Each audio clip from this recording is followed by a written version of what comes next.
నమస్కారం ఘంటారావానికి స్వాగతం. ముందుగా ప్రధానాంశాలు.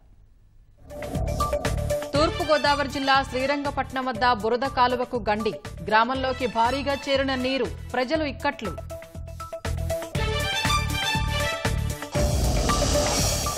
ఉత్తరాంధ్రను ఉక్కిరిబిక్కిరి చేస్తున్న భారీ వర్షాలు, నీట మునిగిన పంటలు, లబోదిబోమంటున్న రైతులు.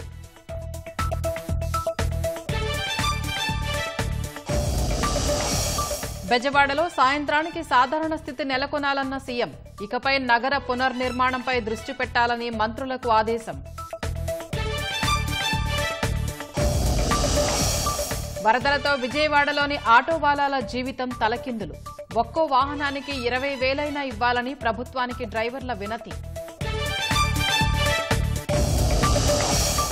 లేటెస్ట్ ఏఐ ఫీచర్స్ తో ఐఫోన్ 16 ఆవిష్కరణ, యువతను కట్టిపడేసేలా కొత్త మోడల్స్.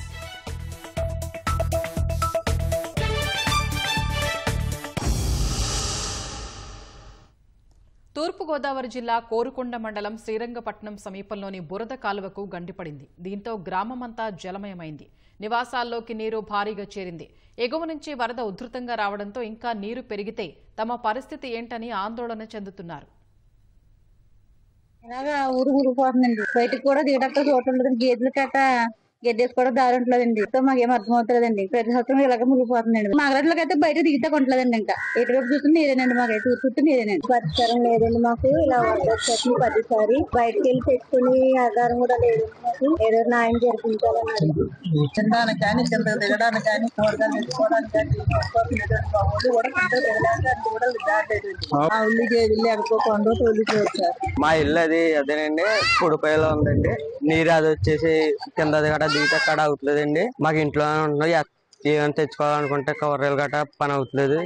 దిగితే కొట్టుపోయేలా గట్రా ఉన్నాం. అసలు దిగితే అవుతుంది. మాకు చాలా బేపరసంగా వద్దలు వచ్చేస్తున్నాయండి. అప్పుడు ఈ సంవత్సరంలో 5 సార్లు వచ్చేసింది. ఇంట్లో దిగితే కూడా దారి లేకుండా అయిపోతున్నాం. తింటకు ఇటుకు కూడా ఇబ్బంది పడుతున్నాం. పిల్లలతో చాలా ఇబ్బంది పడుతున్నాం. మంచిలు తాగితే మంచిలు కూడా తెచ్చుకున్న దారి లేదండి. గండి కట్టారండి. మళ్ళీ గండి కట్టినా మళ్ళీ వచ్చి తెగిపోతుందండి. గొట్లు అవచ్చలేదు సార్.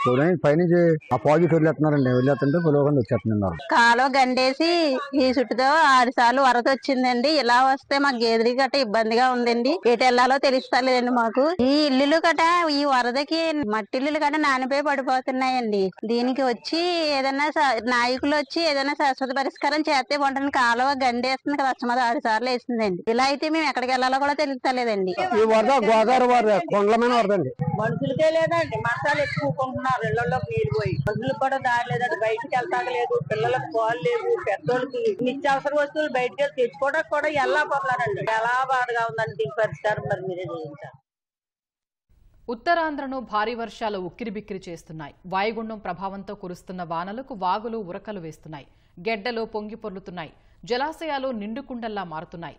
రహదారులు తెగిపోయి వేల ఎకరాల్లో పంటలు మునిగిపోయి తీరని నష్టాలు మిగుల్చుతున్నాయి. అనకాపల్లి జిల్లా గొలుగొండ మండలం కొత్త ఎల్లవరం సమీపంలో పాలగెడ్డ పోటెత్తుతోంది. కొత్త ఎల్లవరానికి ఇతర ప్రాంతాలతో రవాణా ఆగిపోయింది. ఏలేరు కాలువ పొంగి అనకాపల్లి విశాఖపట్నం జాతీయ రహదారి కొప్పాక వద్ద దెబ్బతింది. వాహనాల్ని దారి మళ్లించారు. అనకాపల్లి జిల్లా బొజ్జన్న కొండ వద్ద ఏలేరు కాలువ, పులికాట్ వాగు పంట పొలాల్ని ముంచెత్తాయి. రైతులు ఆవేదన వ్యక్తం చేస్తున్నారు. వచ్చి నీరు ఎక్కువ, వెళ్ళి నీరు తక్కువ సార్. దానివల్ల మొత్తం ఈ పొలాలు మొత్తం మునిగిపోయండి. మునిగిపోయి మొత్తం ఇంకా దేనికి కూడా పనికిరావు. రైతు మొత్తం గత 15 రోజులు అవుతుంది సార్ ఉడుపులు ఉడిసి. మొత్తం రైతులందరూ కూడా ఎంతో కష్టపడి ఉడుపులు ఉడుచుకొని ఏదో 4 గింజలు పండితే సంవత్సరం మొత్తం తిందాం అనుకున్న టైంలో మొత్తం ఇలాగా వాతావరణం ఇలా సహకరించకపోవడం వల్ల మొత్తం మునిగిపోయింది. 4 రోజులు బట్టి అలా తయారైపోయింది. కులిపోయినట్టే ఇంకా లేదు. ఇంకా పని చేయదు. ఇంకెందుకు పనికిరాదు. అది తగ్గాలంటే ఏ నెల పడుతుంది. ఇంతవరకు కను చూపిన మోటూరు కొంతుంది. మోటూరు, పాపిపాలెం, చిన్నగ్రవరం, ఇలా రేబాక, ఇలా శంకరం, ఈ తుంపాల మధ్యన ఉందన్నమాట. అంతానా మొత్తం అంతానా. అనకాపల్లి మండలం శంకరంలో నీట మునిగిన పంట పొలాల్ని భాజపా ఎంపీ సీఎం రమేష్ పరిశీలించారు.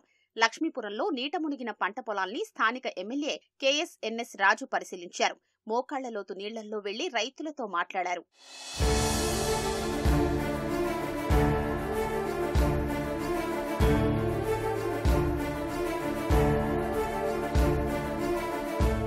అనకాపల్లి జిల్లా పాయకరావుపేట నియోజకవర్గంలో తాండవ జలాశయం నిండుకుండలా మారింది.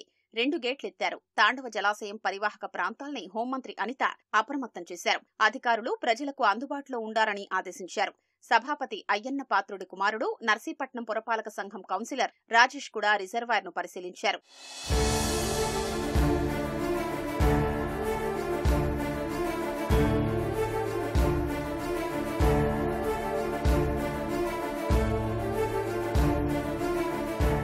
విశాఖ జిల్లాలో వర్షాలకు నిండుకుండలా మారిన మేఘాద్రి గెడ్డ రిజర్వాయర్ పరివాహకంలో ప్రభుత్వం అప్రమత్తంగా ఉంది. మేఘాద్రి గెడ్డతో పాటు గోపాలపట్నంలోని పలు ప్రాంతాల్ని collector, MLA Ganababu, MLA Panchakarla Ramesh Babu reservoir ని పరిశీలించారు. విశాఖ జిల్లా పద్మనాభం మండలం బుడ్డివలసలో పాడుబడిన ఎలిమెంటరీ స్కూల్ భవనాన్ని భీమిలి ఎమ్మెల్యే గంటా శ్రీనివాసరావు కూల్చివేయించారు. వర్షాలకు నానిన ఆ భవనం కూలితే పక్కనే తరగతి గదిలో ఉన్న పిల్లలకు ప్రమాదం జరిగే అవకాశం ఉందని భావించి అప్పటికప్పుడు జేసీబీ తెప్పించి పడగొట్టించారు.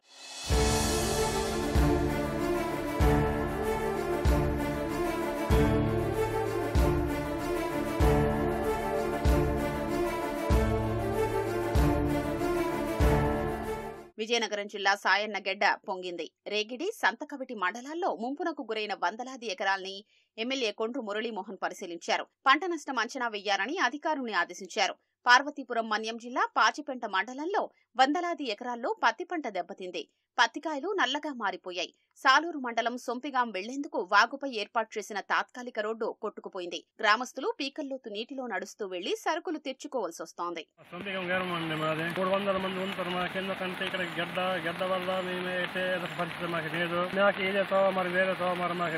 ఉల్లిపాయల కన్నా దేని కూరగాయల కన్నా దేనికన్నా మిరపల కన్నా మనం మేము కూర గెడ దాటే రావాలి. మేము దానివల్ల మేము ఇబ్బంది అయిపోతున్నాం. మేము వర్షాలు పడుతుండగా పత్తి ఏరేసి పోగొట్టాము, నల్లగా అయిపోతుంది. చెట్టు నుండి కాయలు కూడా నలుపు వచ్చేస్తుంది. ఇంక ఎవరు ఇంట్లో కొంటారు? ఇక్కడ మమ్మల్ని ఎవరు కొంటారు? ఇంత పెట్టుబడి పెట్టినా మరి ఇప్పుడు మాకు కొనడానికి ఎవరు రాలేదు. పెట్టుబడి పెట్టాము, ఇప్పుడు నాశ అయిపోతాము. విజయవాడలో సాయంత్రంలోగా సాధారణ స్థితి నెలకొనాలని ముఖ్యమంత్రి చంద్రబాబు ఆదేశించారు. సహాయ చర్యలపై విజయవాడలో మంత్రులు, అధికారులతో అర్ధరాత్రి వేళ సమీక్ష నిర్వహించారు. ముంపునకు గురైన 26 వార్డుల్లో సాధారణ స్థితి నెలకొందని పురపాలక శాఖ మంత్రి నారాయణ సీఎంకు తెలిపారు. 3 షిఫ్టుల్లో పురపాలక సిబ్బంది పారిశుద్ధ్య పనులు చేస్తున్నారని వివరించారు. 95% వరకు విద్యుత్తు పునరుద్ధరణ జరిగిందని మంత్రి గొట్టిపాటి రవికుమార్ తెలిపారు. సాయంత్రానికి పూర్తి స్థాయిలో పునరుద్ధరిస్తామని వివరించారు. ఇవాల్టికల్లా సమస్యలన్నీ పరిష్కరించి నగర పునర్నిర్మాణంపై దృష్టి పెట్టాలని సీఎం సూచించారు. ఉత్తరాంధ్రలో భారీ వర్షాల దృష్ట్యా ఆ ప్రాంతంలో క్షేత్రస్థాయిలో తిరిగి పరిస్థితిని సమీక్షించాలని మంత్రులకు నిర్దేశించారు. అక్కడి పరిస్థితిని ఎప్పటికప్పుడు తనకు నివేదించాలని ఆదేశించారు. వరదలకు విజయవాడలో వేలాది ఆటోవాలాల జీవితం తలకిందులైంది. రామలింగేశ్వర నగర్, వైఎస్సార్ కాలనీ, భవానీపురం, పాయకాపురం, కండ్రిగా తదితర కాలనీల్లో వారానికి పైనే ఆటోలు నీటిలో నానిపోయాయి. ఆటోలను మెకానిక్ షెడ్డులకు తరలిస్తున్నారు. పూర్తి వాహన బీమా వచ్చే పరిస్థితి కనిపించడం లేదని, ప్రభుత్వం కనీసం ఒక్కో ఆటోకు 20,000 సాయం చేయాలని కోరుతున్నారు. వరదల ప్రభావంతో ఆటోవాల జీవనం అస్తవ్యస్తంగా మారింది. దాదాపు వారం రోజుల పైగా ఆటోలు బయటికి తీయకపోవడంతో ఆర్థికంగా నష్టపోవడంతో పాటు పూటగడిన పరిస్థితి నెలకొంది. ప్రస్తుతం మనతో కొంతమంది ఆటో చోదకులు ఉన్నారు. ఈ వరదల వల్ల వాళ్ళు ఎలాంటి ఇబ్బందులు పడ్డారు, వాళ్ళని అడిగి మరిన్ని విషయాలు తెలుసుకుందాం. సార్ చెప్పండి, మీరు ఎక్కడ ఉంటారు? అసలు ఈ వరద వల్ల మీకు ఎలాంటి నష్టం జరిగింది? నేను 2000 సంవత్సరంలో కండ్రిగా ప్రాంతంలో వెళ్ళాను. మారుతి ఈకో వ్యాను నేను మారుతి షోరూంలో పెట్టాను. నిన్నే మాకు ఇన్సూరెన్స్కి క్లెయిమ్ పెట్టాక అడ్మిషన్ వేశారు. 3,50,000 చిల్లర అడ్మిషన్ వేశారు. అది ఇన్సూరెన్స్ కంపెనీ వస్తుందా రాదా, అసలు నేను 3,50,000 కట్టే పరిస్థితి నాకు ఉందా అనేటువంటిది బాధల్లో ఉన్నాం. అదేవిధంగా ఆటోలు కూడా మినిమం 30,000, 40,000, 50,000 రూపాయల దాకా కంపెనీలో బిల్ వేస్తున్న పరిస్థితి ఉంది. బండ్ల కిస్తీలు ఉంటాయి, ఫైనాన్స్ వాటి పరిస్థితి ఎలా ఉంది? 99% ఆటో డ్రైవర్లందరూ కూడా బయట ఫైనాన్సులు తీసుకున్నటువంటి వాళ్ళు. ఈ రోజున కిస్తీ అమౌంట్ కట్టాల్సిన పరిస్థితి ఉంది. ఇప్పుడు ఫైనాన్సర్ ఒత్తిడి చేస్తారు. ఫైనాన్సర్ ఒత్తిడి వస్తే మాత్రం ఆటో డ్రైవరు ఆత్మహత్య తప్ప వేరే పత్యమే లేదు. ఎక్కడిని తీసుకొచ్చి కడతాడు? రూపాయి పుట్టే పరిస్థితి లేదు. తను తింటాకే కష్టమైన పరిస్థితి ఉంది. కనుక ప్రభుత్వం ఆలోచన చేసి 3 నెలల పాటు మారిటోరియం ఇప్పించాలని చెప్పేసి కూడా ప్రభుత్వాన్ని కోరుతున్న సందర్భంగా. మామూలుగా 5వ తారీఖు 6వ తారీఖు కడతారు కదా, ఈ వేళ ఏమైనా వచ్చాయా? అంటే వాళ్ళు డేట్ ప్రకారంగా వాళ్ళు కిస్తీ కడతారు లేదు చూస్తారండి. కిస్తీ కట్టకపోతే వాళ్ళు బయటకు వచ్చేసి రోడ్ల మీద ఆటోలు పట్టుకుంటూ పోతారు, ఆపేస్తారు. ఆపేసిన తర్వాత ఏం చేస్తారంటే వాళ్ళు ఎప్పుడైతే వచ్చి ఆటోని ఆపుతారో ఆటో ఆపేదానికి కూడా దాదాపు 2-3 వేల రూపాయలు వేస్తారు, సీజింగ్ వేస్తారు. అదేవిధంగా ఆపిన కాంచి రోజుల్లో వడ్డీ వేస్తారు. నెల వడ్డీలు కాదు వాళ్ళది, రోజులు వడ్డీలు వేస్తారు, చక్కెర వడ్డీలు వేస్తారు. మీ కరోనాలో కూడా తిప్పలు పడ్డాం. మీ ఆటో ఇన్సూరెన్స్ క్లెయిమ్ చేశారా? ఎలా ఉంది? ప్రజెంట్గా మేమైతే కంపెనీలో బండి పెట్టామండి. వైరింగ్ కిట్లు లేక అవి వచ్చేసరికి 20 రోజులు పడుతుందని అంటున్నారు. 30-35 వేల రూపాయల ఆటోకి అయ్యే పరిస్థితి ఉంది. కాబట్టి ఇలాంటివి లేకుండా కంపెనీలో కూడా కావాల్సిన సామాన్లు కూడా ముందుగానే వాళ్ళు తెప్పించి మాకు మళ్ళీ స్కూళ్ళు బిగిన్ అయిపోయినాయి. స్కూల్ పిల్లలు మేము తీసుకెళ్లాల్సిన రవాణా మళ్ళీ మేము రన్నింగ్లోకి రావాలనుకుంటే మా వాహనమే మాకు ఆధారం. 20 రోజులు కంపెనీలో బండి పెడితే నాకు జీవనోపాధి ఉండదు, పిల్లలకి తోలడానికి కూడా వేరే ఆటో దొరకదు. కాబట్టి కంపెనీ వాళ్ళు కూడా త్వరితంగా ఇచ్చేటట్టు వాళ్ళ స్టాఫ్ను పెంచుకొని చేయవలసిందిగా మిగతా చోట్ల నుంచి కూడా మెకానికల్ని విజయవాడకి వరద బాధితుల నిమిత్తం తెప్పించి పనులు చేయించాలని కోరుకుంటున్నాను. మీరు చెప్పండి, మీ ఆటో పరిస్థితి ఎలా ఉంది? ఈ ఇన్సూరెన్స్ కంపెనీ వాళ్ళు క్లెయిమ్ చేస్తున్నారా? నాది B6 ఆటో, పర్వాలేదు. కొంచెం కంపెనీకి తీసుకెళ్ళాను. 2 రోజులు 3 రోజులు టైం పట్టిద్దని చెప్తున్నారు. ఎంత రిపేర్ అనేది ఎస్టిమేట్ వేసి చెప్తామన్నారు. ఎంత చెప్పినా మనం కట్టుకోలేని పరిస్థితి. ప్రభుత్వం నుంచి మీరు ఎలాంటి సాయం కోరుతున్నారు? ప్రభుత్వం మరి కొన్ని చేస్తున్నారు, కాదా అంటలేదు, కానీ త్వరితగతిన జరిగేలాగా చూడాలి. ఒకటి కొత్త బళ్ళు అయితే మాత్రం అక్కడ కంపెనీ దగ్గర చాలా ప్రాబ్లమ్స్ ఉంటున్నాయి. కబేళ సెంటర్లో పాత బండి అది మునిగిపోయింది, మరి దానికి ఇన్సూరెన్స్ రాదు, థర్డ్ పార్టీ ఇన్సూరెన్స్. మరి మేము ఎట్లా బ్రతకాలో తెలియట్లేదు. మీ ఆటో మరమ్మతులకు ఎంత అయిందన్నారు? అసలు క్లెయిమ్ అయిందా? మీకు బీమా క్లెయిమ్ అయిందా? బీమా క్లెయిమ్ అయ్యే పరిస్థితి లేదంటే నాది థర్డ్ పార్టీ ఇన్సూరెన్స్ రామలింగేశ్వర మాది. కొంతమేర కన్నా మేము పెట్టుకునే పరిస్థితి ఉండేది, కానీ పూర్తిగా పెట్టాలని మా పరిస్థితి అటువంటి పరిస్థితి లేదు. కాబట్టి ప్రభుత్వం కనీసం ఒక 20,000 రూపాయలన్నా ఆర్థిక సాయం బళ్ళు రిపేర్ నిమిత్తంగా ఇన్సూరెన్స్ వచ్చినా రాకపోయినా ఆదుకోవాలని చెప్పేసి అని కోరుకుంటున్నాం. ఈ వారం రోజుల నుంచి మరి వెహికల్స్ బయటికి తీసారా అని పేరు ఎలా ఉంది పరిస్థితి? వెహికల్స్ లోపలే ఉండిపోయినాయి అండి. ఇప్పుడు మాకు వరద వెళ్ళింది కాబట్టి పైకి తీసుకొచ్చి బయట పెట్టుకున్నాం మేము. అది పరిస్థితి. ఇప్పుడు మెకానిక్ దగ్గర తీసుకెళ్ళి థర్డ్ పార్టీ కాబట్టి నా బండి కంపెనీ తీసుకెళ్ళలేదు. ఓపెన్ చేస్తే కనీసం 25-30 వేల రూపాయలు అయ్యే పరిస్థితి బండికి వచ్చేసి. ఈ సింగనగర్ ప్రాంతంలో దగ్గర 1000 ఆటోల దాకా మునిగిపోయిన పరిస్థితి కనబడతా ఉంది. వారెవరు ఇవాళ ఆటోలు బయట దిగొస్తే బాగు చేసిన పరిస్థితి లేదు. ఇన్సూరెన్స్ కంపెనీ వాళ్ళకి సంబంధించి ఏంటంటే ఎస్టిమేషన్ ముందు కంపెనీ వాళ్ళు వేయాలి. కంపెనీ వాళ్ళు వేసే ఎస్టిమేషన్ వేసిన తర్వాత ఇన్సూరెన్స్ కంపెనీ పంపిస్తారు. వాళ్ళు వచ్చి మళ్ళీ వెరిఫికేషన్ చేసుకోవాలి. అంటే వీళ్ళు వేసిన దాన్ని మొత్తం వాళ్ళు యాక్సెప్ట్ చేయరు. వీళ్ళు 40,000 30,000 ఇస్తే వాళ్ళు 15,000 10,000 ఇస్తూ ఉంటారు. ఆ మిగతాది మళ్ళీ వర్కర్ పెట్టుకోవాలి. కంపెనీలు డైరెక్ట్గా వాళ్ళు అంతే ఇచ్చే పరిస్థితి రాదు. కనుక వీళ్ళు ఎక్కువ వేస్తారనే పేరుతో వాళ్ళు తగ్గిస్తూ ఉంటారు. సరే ఆ ఇద్దరి మధ్య వర్కర్ నలిగిపోయే పరిస్థితి వస్తూ ఉంటుంది. వాళ్ళు ఏమంటారని ఇన్సూరెన్స్ కంపెనీ 10,000 వేస్తూ ఉంది, ఉన్న 10,000 15,000 20,000 మీరు కట్టని రకంగా వర్కర్ని ప్రెజర్ చేస్తూ ఉన్నారు. మేము పోయి డీల్ చేస్తూ ఉన్నాం మళ్ళీ అందులో కొంత తగ్గించడం కోసం. ఏదన్నా ఇది ఒక ఇబ్బందికర పరిస్థితి కనుక సరే ఇది ఏమైనా ప్రభుత్వం మాత్రం అదనంగా సాయం చేసే అవసరం ఉంది. జనరల్గా ఇంటింటికి ఇచ్చే సాయం వేరే, కానీ ప్రతి ఆటోకి ఏదైతే వరద ప్రాంతాల్లో ఆటోలకి ప్రతి ఆటోకి మేము 20,000 కొడతా ఉన్నాం. ఆ మేరకు సాయం చేయమని కొడతా ఉన్నాం. అది మొత్తం మీద ఈ ఆటో వర్కర్స్ చెప్పిన విషయాలు. కెమెరామెన్ స్వామితో Khajavali, ETV news, Vijayawada. Fridge, TV, washing machine ఇలాంటి గృహోపకరణాలు పేద మధ్యతరగతి ప్రజలకు వన్ టైం ఇన్వెస్ట్మెంట్. ఒకేసారి కొన్ని స్తోమత లేకపోయినా అప్పు చేసో వాయిదాల పద్ధతుల్లోనూ దఫదఫాలుగా కొంటుంటారు. అవన్నీ ఒకేసారి పాడైపోతే పరిస్థితి ఏంటి?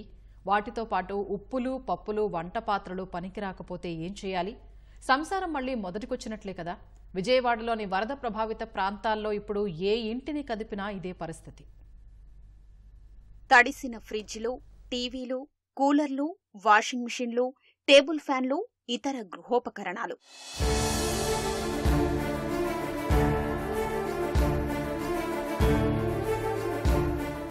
నీళ్లల్లో తేలియాడుతున్న పరుపులు, సోఫాలు. విజయవాడలోని బుడమేరు వరద ప్రభావిత ప్రాంతాల్లో ఏ ఇల్లు చూసినా ఇదే కష్టం, ఇదే నష్టం. హమ్మయ్య, వరద తగ్గిపోయిందంటూ ఇంటి తలుపులు తెరుస్తున్న బాధితులకు కన్నీళ్లు ఆగటం లేదు. ఇంట్లోని ప్రతి ఎలక్ట్రానిక్ వస్తువు బురదమయమైంది. వంటగదిలో ఉప్పులు, పప్పులు మొదలుకొని బెడ్రూంలో మంచాలు, పరుపుల వరకు ఏది పనికొచ్చేలా లేదు. చాలా వరకు మాకు ఇంట్లో నిత్యావసర సరుకులే కానివ్వండి అన్ని నానిపోయి ఉన్నాయి. ఫ్రిడ్జ్, టీవీ, అన్ని సోఫా సెట్లు, మంచం అన్నీ పాడైపోయినాయండి. ఇంట్లో అసలు పడుకోవడానికి కూడా లేకుండా మా పరిస్థితి చాలా దారుణంగా అయిపోయింది. సర్దుకుంటుంటే పాములు అవి కూడా బయటపడుతున్నాయి. సింగనగర్, రాజరాజేశ్వరిపేట, నందమూరి నగర్, వాంబే కాలనీలో ఎక్కువగా ఉండేది పేద మధ్యతరగతి కుటుంబాలే. అధిక శాతం చిరుద్యోగులు, రోజువారీ సంపాదనతో సంసార సాగరం ఈదుతున్న చిన్న జీవితాలే. అలాంటి జీవితాలు ఇప్పుడు మొదటికొచ్చాయి. కుటుంబాన్ని నడిపే కుట్టు మిషన్ కొట్టుకుపోయింది. టిఫిన్ బండి నడపడానికి అవసరమైన సామాగ్రి పాడైపోయింది. స్టేషనరీ దుకాణంలో కీలకమైన ప్రింటర్ పనిచేయనంటోంది. ఒకరేంటి చేతనైన పని చేసుకుంటూ సొంత కాళ్లపై నిలబడ్డామనుకున్న వాళ్ల కలలన్నీ కన్నీటి పాలయ్యాయి. 2 మంచాల పైన 2 పరుపులు, ఫ్రిడ్జ్, గ్రైండర్, వాషింగ్ మిషన్, మాది టిఫిన్ వ్యాపారం. టిఫిన్ పెట్టాలంటే గ్రైండర్ కావాలి కదా, చట్నీకైనా పిండికైనా దేనికైనా ముందు గ్రైండర్ కావాలిగా, గ్రైండర్ కొనుక్కోవాలి. మంచం అయితే ఈఎంఐలు కొన్నాం, ఆ ఈఎంఐలు పూర్తి అయిపోయినాయండి. అన్ని ఈఎంఐల మీదే, మనం క్యాష్ పెట్టి కొనాలన్నా మన దగ్గర ఉండాలి కదా, మళ్ళీ కొనాలంటే బోల్ డబ్బులు కావాలి కదండి, మరి కొనుక్కునే స్తోమత కూడా లేదు. కందిపప్పు, పంచదార, నేను స్కూల్లో వంట చేస్తానా, కోడిగుడ్లు, స్కూల్ బియ్యం కింట, చింతపండ్లు, మొత్తం సమస్తం వంట సామాన్లన్నీ పరికరాలన్నీ 50-60 వేల రూపాయల పైన ఆ సరుకులన్నీ.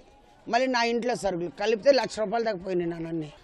నేను మిషన్ కుట్టుకుంటాను, ఆ మిషన్ మీదే బతుకుతాను. ఈ సరుకులు అన్నీ తెచ్చుకున్నాను, లేసులు లైనింగులు అన్నీ పోయినాయి సార్. ఇప్పుడు నాకు బతకడానికి కూడా లేదు సార్. ఆ మిషన్ కూడా ఇదైపోయింది సార్, మిషన్ కూడా లేదు సార్. మొన్న మా చిన్నపాప పెళ్ళికి పరుపు కొన్నాం సార్, 30-60 వేలు పరుపు, మిక్సీ అన్నీ సార్. అసలు సామాను గుడ్లు అయితే మా షాపు సార్, మేము ఇక్కడే షాపులో కూడా బియ్యము, ఇడ్లీ రవ్వలు, మేము పప్పులు, ఇడ్లీ పిండి అట్టు పిండి అమ్ముతాం, డ్రింకులు, గ్రైండర్లు మొత్తం మునిగిపోయినాయి సార్. తడిసిపోయి ఆలాడుతున్నాయి. అక్కడ నష్టం ఇక్కడ నష్టం సార్. ఆ గ్రైండర్లు కూడా రిపేర్లోనే ఉన్నాయి. అయ్యో రిపేర్లు అయితే మళ్ళీ అసలు ఏం చేయాలో కూడా తెలియట్లా. రాజాత లోన్ల మీద తెచ్చుకున్నాం సార్, ఇంకా అవి తీరను కూడా తీరలేదు సార్. ఇప్పటికీ చెక్ బోనస్లు వేస్తున్నారు, మా దగ్గర డబ్బులు లేక వరదలో చినిగిపోయి అలా కూడా మేము డబ్బులే లేదు. వస్తువులన్నీ కష్టపడి రూపాయి దాచుకొని డబ్బులు పెట్టి కొనుక్కున్నామండి. మేము ప్రింటింగ్ తీసుకుంటాం, ప్రింటర్ పోయింది, బైక్ పాడైపోయి ఇదైంది. ఇప్పుడు మా వారు ఎటు వెళ్ళడానికి కూడా లేదు, పిల్లకేమో అసలు ఒంట్లో బాగోట్లేదు, చాలా ఇబ్బందిగా ఉంది. కాలానుగుణంగా ఎలక్ట్రానిక్ గృహోపకరణాల వినియోగం ప్రతి ఇంట్లో పెరిగిపోయింది. చాలా మంది తలకు మించిన భారమైన అప్పో సొప్పో చేసి కొనుగోలు చేస్తారు. మరికొందరు నెల వాయిదాల్లో చెల్లించేలా కొంటుంటారు. ఇప్పుడు అలాంటి వాళ్లకు ఏం చెయ్యాలో దిక్కుతోచడం లేదు. ఈఎంఐలు కట్టక తప్పని పరిస్థితి. సరాసరిన ఒక్కో ఇంట్లో 1,00,000 నుంచి 2 లక్షల వరకు గృహోపకరణాలు గాని, ఫర్నిచర్ గాని వరద పాలైంది. టీవీ ఈఎంఐ తీరలా, వాషింగ్ మిషన్ ఈఎంఐ తీరలా, మళ్ళీ బయట బండి ఒకటి ఉంది, అది మొత్తం అది అయితే ఫైనాన్స్ ఉందండి, ఇంకా ఏది తీరలా. ఈఎంఐ వాళ్ళు చేస్తున్నారు, వాళ్ళకి అవన్నీ పట్టవు కదండి, మీరు కట్టాలి, మాకు ఇవన్నీ తెలియదు కదండి అంటారు. ఇలాంటి వాటిల్లో మేము ఏం చేయగలం? బయటకు వెళ్ళి పని చేయాలన్నా కూడా రవాణా లేదు, ఎటు చూసినా మునిగిపోయి ఉంది, దారి లేదు, ఏది లేదు. టీవీ, ఫ్రిడ్జ్, వాషింగ్ మిషన్ మొత్తం పాడైపోయాయి. ఈఎంఐ అని కొనుక్కున్నాం సార్, అని నేను సగం కట్టాం, సగం కట్టలేదు సార్. ఫోన్ చేస్తే మా దగ్గర మా పరిస్థితి ఇదని చెప్పాం సార్ వాళ్ళకి. మేమైతే డోకరాతో కొన్నాం సార్, డోకరా డబ్బులు వచ్చాయి సార్, డోకరా మీద కొన్నామండి, డోకరా తీరలేదు సార్. అంటే కుటుంబానికి ఏదైనా ఇంటికి ఒక 2 లక్షల రూపాయల లాసు. డబుల్ గార్డ్ మంచాలు కానివ్వండి, టీవీలు కానివ్వండి, ఫ్రిడ్జ్లు కానివ్వండి, వాషింగ్ మిషన్లు కానివ్వండి, అన్ని కొట్టిపోయి. ఎలక్ట్రానిక్ గృహోపకరణాల్ని ప్రభుత్వమే బాగు చేయించి ఏర్పాట్లు చేయడం కాస్త ఊరటనిస్తున్నా, ఇప్పుడున్న పరిస్థితుల్లో మళ్లీ సామాగ్రి కొనగలమా అనే ఆవేదన బాధితుల్లో కనిపిస్తోంది. విజయవాడ బాంబే కాలనీలో ప్రస్తుత పరిస్థితిని మా ప్రతినిధి సూర్యారావు ప్రత్యక్ష ప్రసారం ద్వారా అందిస్తారు. స్వప్న, మనం విజయవాడ బాంబే కాలనీలో ఉన్నాం. మళ్ళీ ఇక్కడ సాధారణ పరిస్థితులు ఏర్పడుతున్నాయి. నిన్నటి వరకు జల ప్రళయంగా మారిన ఈ బాంబే కాలనీ మొత్తం పరిసరాలన్నీ కూడా ఇప్పుడిప్పుడే కుదుటన పడుతున్నాయి. అందరూ కూడా తమ తమ పనుల్లో బిజీగా ఉన్న మారే పరిస్థితి మనం ఏర్పడింది. ఏదైతే ఈ వరదల మూలంగా చాలా ఇబ్బందులు ఎదుర్కొన్నారు ఈ ప్రాంతం అంతా. అయితే ప్రభుత్వం సమర్థవంతంగా ఈ సహాయ కార్యక్రమాలను ముమ్మరంగా వేగంగా చేయడంతో వీరంతా కోలుకున్నారు. మనం చూడొచ్చు, ఇక్కడ నిత్యావసర సరుకుల పంపిణీ కార్యక్రమం బళ్ళు ఒక 4 అయితే వేచి ఉన్నాయి.